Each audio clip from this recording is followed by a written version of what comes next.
Hi everyone, my name's Lucas and I'm here to talk to you today about haematuria and how to assess a patient with it.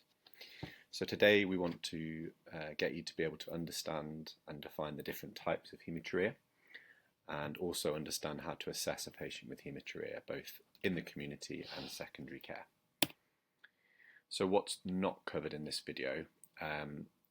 There's certain management to do with visible haematuria like frank haematuria and clot retention, which is too broad to cover in this video. So I've covered it in the managing catheters video. So if you follow that link there, you should be able to get that content. So firstly, what is haematuria? So it's simply defined as the presence of blood in the urine, and the different types can either be non-visible or visible. That's sort of the broad categories we define types of haematuria into. Now, non-visible, as it suggests, you can't see it with the naked eye, so you have to use a dipstick or urinalysis to see that and find that. Whereas visible, you can see redness in the urine, usually, and different shades of redness can exist. There is some confusion where some people use the term frank haematuria. Now, frank haematuria only refers to the type of haematuria that looks like blood coming out of the vein. So if it's literally looks like proper blood that you've cut into a vein and it's coming out, that's when it's called frank haematuria. But that term's gone out of fashion a bit because of the confusion with that. So just to be aware. So the case, imagine you're a GP on call working at a busy practice. A 56-year-old gentleman, Mr. Thorne, has come in complaining of frequency and dysuria for the past 2 days. So what do you want to know from his history? So pause and have a think before we continue. So hopefully with your history, you've asked about duration of symptoms. He's told you it's 2 days, so it's an acute thing. You've asked about any trauma. Unlikely, I suppose. He probably would have mentioned it in the history, but has he had any surgery? Does he use any catheters? Does he have any fever? Does he have any abdominal pain and dysuria? Does he have any weight loss or fatigue? And sort of specific symptoms, thinking about clever things like vasculitis, you've got weight loss, joint pain, rashes, things like that. And with his past medical history, really important, you want to know, is this the first time he's had these symptoms? Has he got recurrent UTIs, if that's something you're thinking of with this case? Which he should be, as it's a common cause of dysuria. Any history of cancers, particularly genitourinary cancers. Any bleeding disorders. And of course CKD, so we want to know how his kidneys are functioning if we're looking at causes of haematuria. From his drug history, really important with haematuria, is he on any blood thinners, any anticoagulation, any antiplatelets like aspirin or cloppi? And does he have any allergies? Other than that, some important social history. We need to know, is he a smoker? Is he at increased risk of things like bladder cancer? And obviously not relevant in this gentleman's case, but very important in females, is asking when their last menstrual period was. A urine dip will probably not be accurate whilst they're on their menstrual period. You want to examine him, of course. So on general inspection, is this patient distressed? Are they comfortable at rest? If they are distressed, are we thinking more things like retention or renal colic, which could be very painful and distressing for the patient? Are they pale? Could this be an anemic patient or a patient with potential occult cancer? And obviously, general inspection of the urine is important for its appearance. You want to do an A2E assessment, so just ensure that the patient is stable hemodynamically. Do we need to put out a major hemorrhage protocol? This is more in the hospital setting. And of course, is there any fever? So do we want to know if there's any infective symptoms and things like that?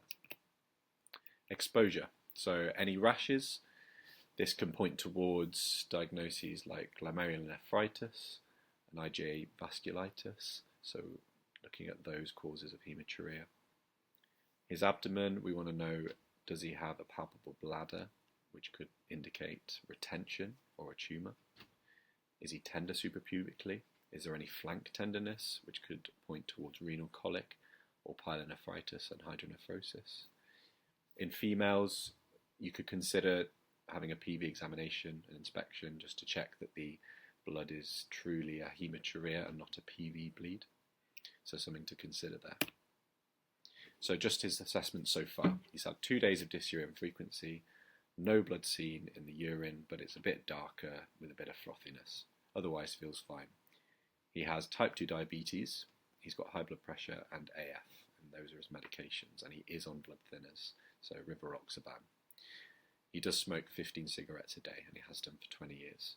Examination is pretty unremarkable, just some mild tenderness when on deep palpation in the suprapubic area, and his BMs are normal. So just thinking about the possible differentials, I tend to try and get students to use surgical sieve, and it can feel quite broad when you may think of an obvious diagnosis in your head, but it's a useful exercise to use when you're not sure quite what's going on. So I've given a few possible differentials here, which we've discussed already in the history. Just have a look at these before we move on. So what you're going to do in GP. So urine dip is your best friend in GP. You want to know what's in that urine, and namely, is there any blood for this case? So yeah, you want to know if there's blood, any leukocytes and nitrites if you're thinking about infection, and protein, of course, as well. If there is evidence of infection, you can send off a urine MC&S in GP, or if there's symptoms and they're over 65, you would send off a urine MC&S anyway. And obviously a pregnancy test if they're female is always important to rule in or out. So after your assessment and your urine dip, you diagnose Mr. Thorne with a lower UTI, and you prescribe 7 days of nitro and ask him to drop off a urine sample in 4 weeks' time. So Mr. Thorne's urine sample is assessed 4 weeks later, and you see it on your screen, and it comes up as it's a clear urine with 1+ of blood and the rest negative. So what are you thinking now? What's your plan of action? There's still some blood in the urine. So you want to think about an urgent suspected referral, cancer referral. So the NICE guidelines have some clear criteria on this. So you should refer if aged over 45 and over, with unexplained visible haematuria, without UTI, or after successful UTI treatment. And in the age 60 and over population, if they have unexplained non-visible haematuria and either dysuria or raised white cell count on blood tests, then you'd send a USC. Now this gentleman actually doesn't fulfill that criteria because he's only 56, but that's something to think about if your patient was over 60. And if you were in hospital, so sort of transport yourself into a hospital setting now, just to touch on the different investigations you might have at your fingertips.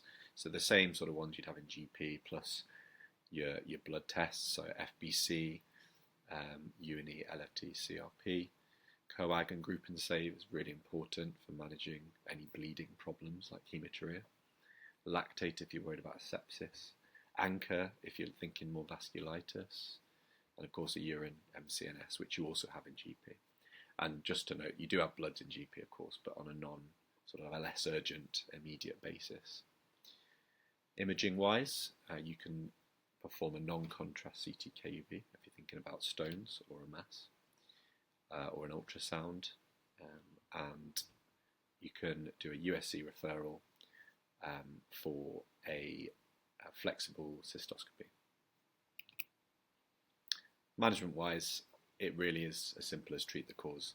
It would be the longest video in the world if I was to go through every single management of all the causes of haematuria, but here are the sort of common ones that you will encounter. Infection, being treated with antibiotics, bladder cancer, when they're referred with that urgent suspected cancer pathway, they will receive a flexible cystoscopy in the Flexi clinic and possibly be referred on to have a biopsy. And if there is a cancer there, they can have a TURBT. Stones, there's lots of different management for stones based on size, location, and those can include stent, fragmentation, PCNL. And I've spoken about that in my other video on kidney stones. And finally, things like nephropathy, IgA nephropathy, vasculitis. steroids can be used to treat that. So as you can see, there's a broad array of things that could be going on, but infection would be your most common cause. So just in summary, you've learned how to define the types of haematuria, and I've given you the sort of tools you need to approach and assess a patient in the community and secondary care with haematuria. So you'll have something to fall back on when you next find these patients. Thank you very much.